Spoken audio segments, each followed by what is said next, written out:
Profetas e Reis, capítulo 13. Que fazes aqui? O retiro de Elias no monte Horebe, embora escondido dos homens, era conhecido de Deus. E o sofrido e desencorajado profeta não fora deixado a lutar sozinho com os poderes das trevas que o estavam pressionando. À entrada da caverna, no ponto em que Elias havia tomado refúgio, Deus encontrou-se com ele, por meio de um poderoso anjo enviado para inquirir-lhe sobre suas necessidades e tornar claro o divino propósito para Israel. Antes que Elias tivesse aprendido a confiar inteiramente em Deus, não poderia completar sua obra por aqueles que haviam sido seduzidos pelo culto de Baal. O assinalado triunfo nas alturas do Carmelo tinha aberto o caminho para vitórias maiores ainda. No entanto, Elias tinha recuado das maravilhosas oportunidades abertas perante ele, pelas ameaças de Jezabel. O homem de Deus devia ser levado a compreender as fraquezas de sua presente posição em comparação com um terreno vantajoso que o Senhor queria tivesse ele ocupado. Deus veio ao encontro de seu provado servo com a pergunta: Que fazes aqui, Elias? Eu te enviei ao ribeiro de Querite, e a mais tarde a viúva de Sarepta.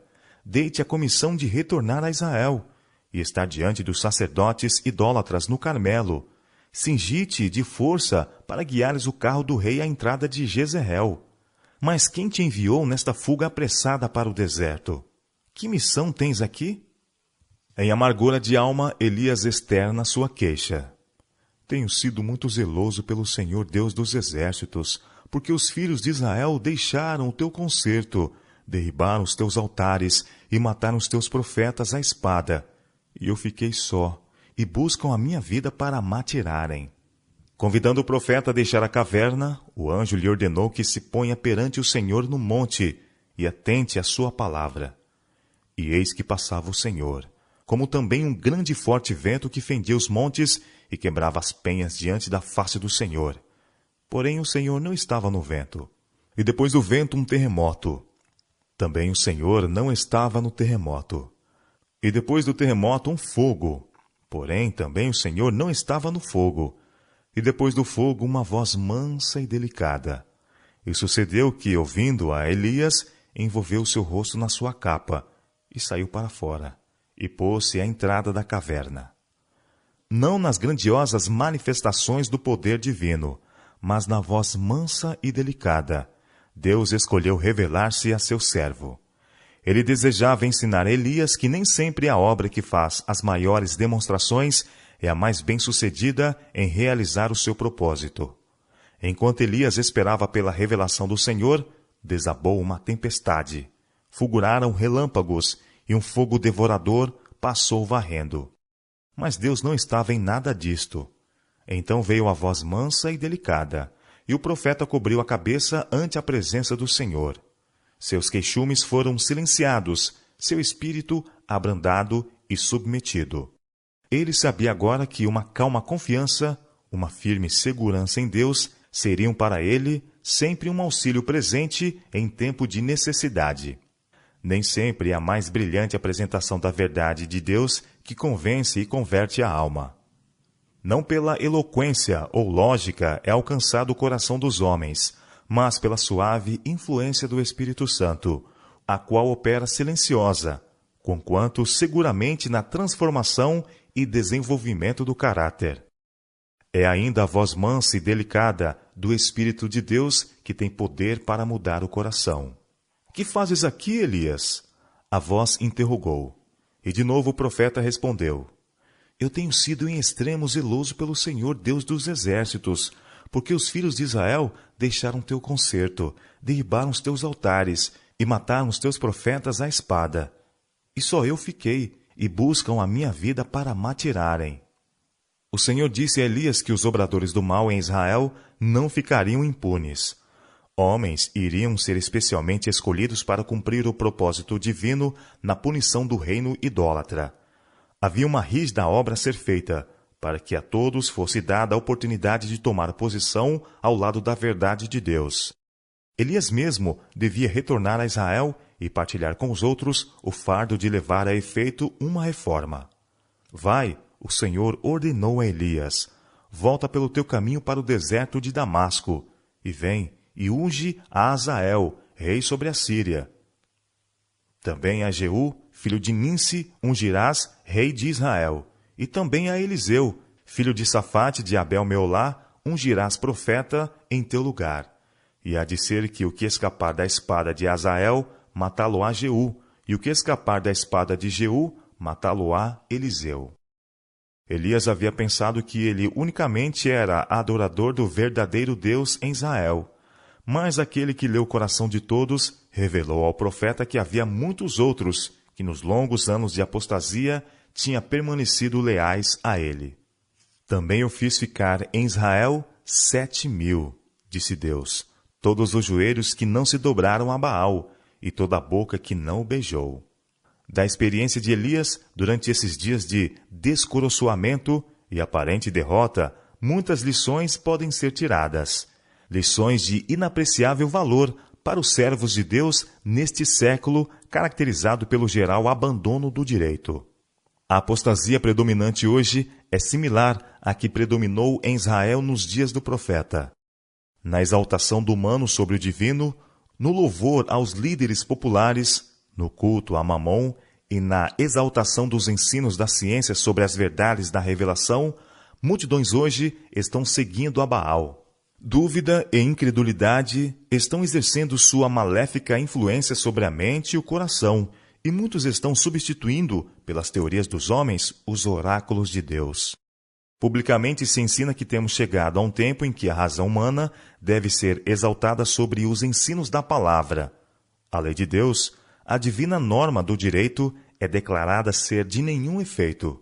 O inimigo de toda a verdade está operando com um enganoso poder para levar homens e mulheres a colocar instituições humanas onde Deus deve estar, e a esquecer aquilo que fora ordenado para a felicidade e salvação da humanidade. Contudo, esta apostasia, malgrado o vulto que tem assumido, não é universal. Nem todos no mundo são licenciosos e corruptos. Nem todos tomam posição com o inimigo. Deus tem muitos milhares cujos joelhos não se dobraram a Baal, muitos tardos em compreender mais plenamente o que se refere a Cristo e à lei, muitos que estão esperando, malgrado as perspectivas, que Jesus venha logo para pôr fim ao reinado do pecado e da morte. E há muitos que têm estado adorando a Baal ignorantemente, mas com quem o Espírito de Deus está ainda lutando. Esses necessitam o auxílio pessoal dos que têm aprendido a conhecer a Deus e o poder de sua palavra. Em tal tempo como este, cada filho de Deus deve estar ativamente empenhado em ajudar a outros. Quando os que têm compreensão da verdade bíblica procuram buscar a homens e mulheres que estão ansiando por luz, anjos de Deus os assistem. E onde vão os anjos, ninguém precisa temer ir avante. Como resultado dos fiéis esforços de obreiros consagrados, muitos tornarão da idolatria para o culto do Deus vivo. Muitos cessarão de prestar homenagem a instituições de feitura humana e se colocarão destemidamente ao lado de Deus e sua lei. Muita coisa está na dependência da incessante atividade dos que são verdadeiros e leais. E por esta razão, Satanás põe todo o esforço possível no sentido de obstar o divino propósito a ser levado a efeito por meio do obediente. Ele leva alguns a perderem de vista sua alta e santa missão e a se tornarem satisfeitos com os prazeres desta vida. Encaminha-os para o comodismo, ou com o propósito de encontrar maiores vantagens terrenas e se mudarem dos lugares onde poderiam ser uma força para o bem. Outros ele leva a, desanimados, debandarem do dever em face de oposição ou perseguição. Mas todos estes são considerados pelo céu com a mais terna piedade. A cada filho de Deus cuja voz o inimigo das almas tenha logrado silenciar, é dirigida a pergunta: que fazes aqui?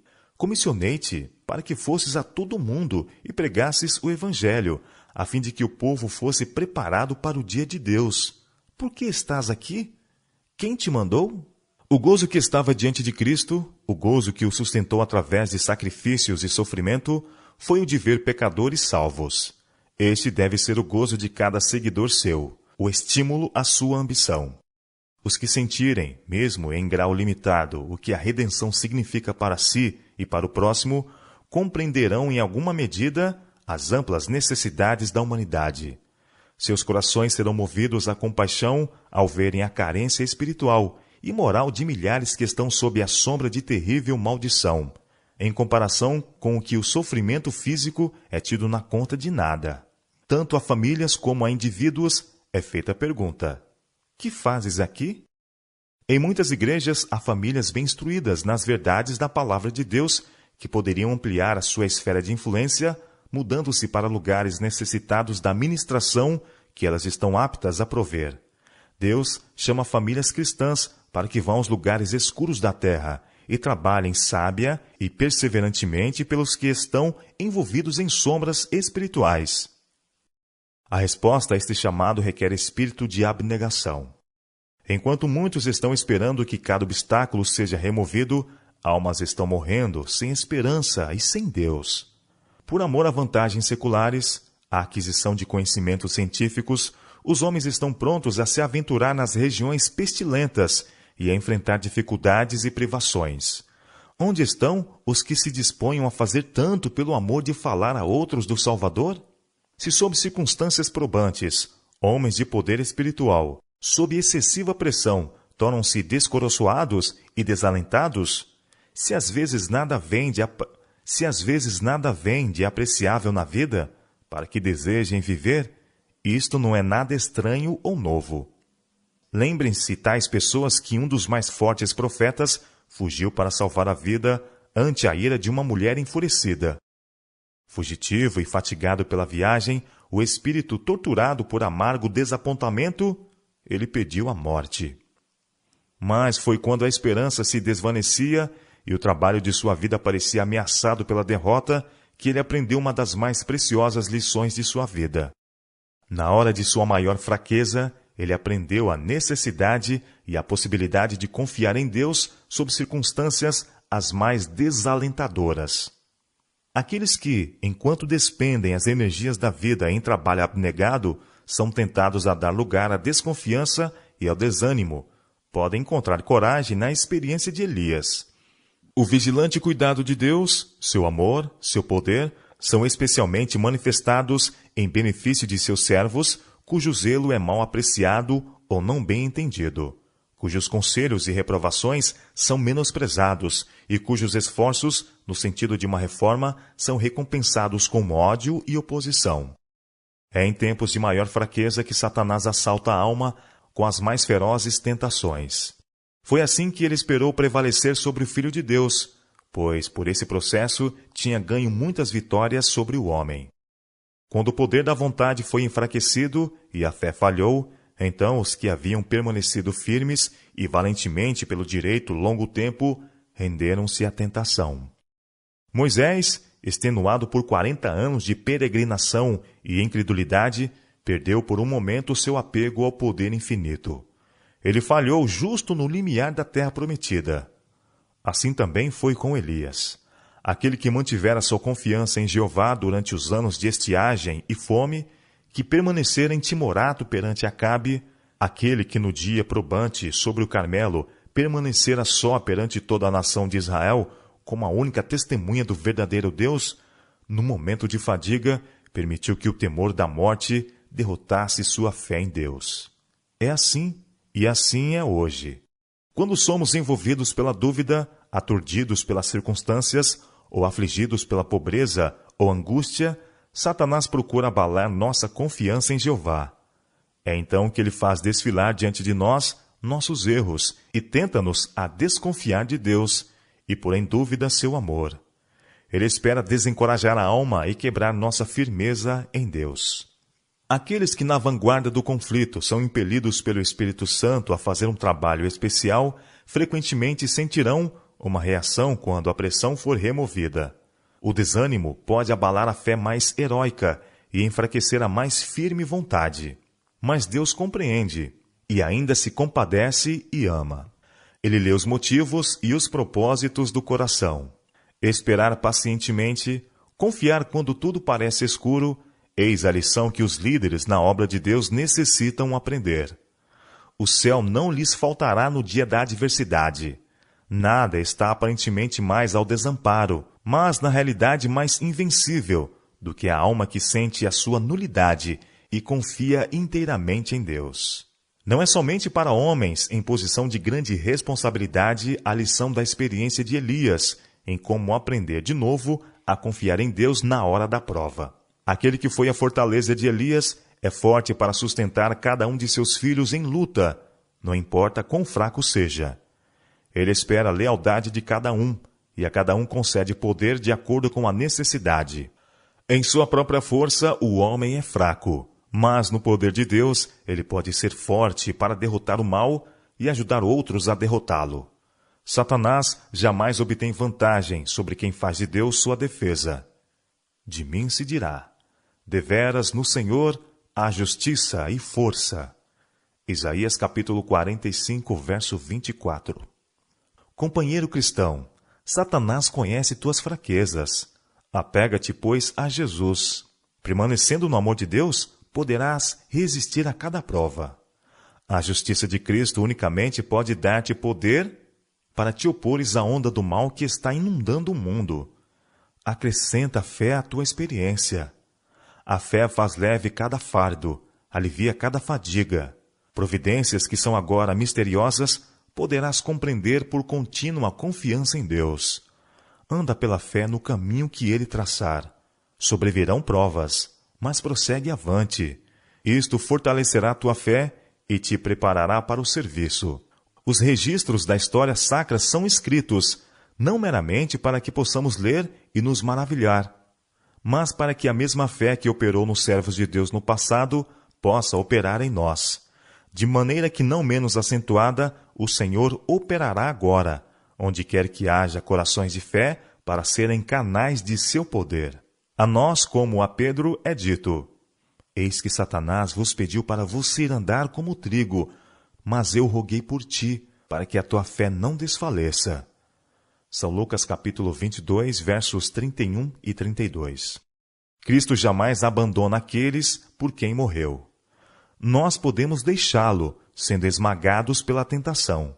Mas Cristo jamais pode deixar aqueles por quem pagou o resgate com sua própria vida. Pudesse nossa visão espiritual ser ativada e veríamos almas curvadas sob a opressão e carregadas de aflição, oprimidas como uma carreta sob pesada carga e prestes a perecer em desencorajamento. Veríamos anjos voando velozes em auxílio desses tentados, forçando a retroceder as hostes do mal que os sitiavam e colocando seus pés sobre firme plataforma. As batalhas entre os dois exércitos são tão reais como as travadas pelos exércitos deste mundo, e do resultado do conflito espiritual dependem destinos eternos. Na visão do profeta Ezequiel, havia a aparência de uma mão sob as asas dos querubins. Isso deve ensinar aos servos de Deus que é o divino poder que dá sucesso. Aqueles a quem Deus emprega como seus mensageiros não devem sentir que a obra do Senhor depende deles. Seres finitos não são deixados a levar este fardo de responsabilidade. Aquele que não dormita, que está continuamente atento à sua obra para a realização de seus desígnios, promoverá seu trabalho. Ele subverterá os propósitos dos ímpios e levará a confusão aos conselhos dos que maquinam contra seu povo. Aquele que é o rei, o Senhor dos exércitos, assenta-se entre os querubins, e em meio aos conflitos e tumultos das nações, ele guarda seus filhos ainda. Quando as fortalezas dos reis forem subvertidas, quando as setas da ira ferirem o coração de seus inimigos, seu povo estará seguro em suas mãos.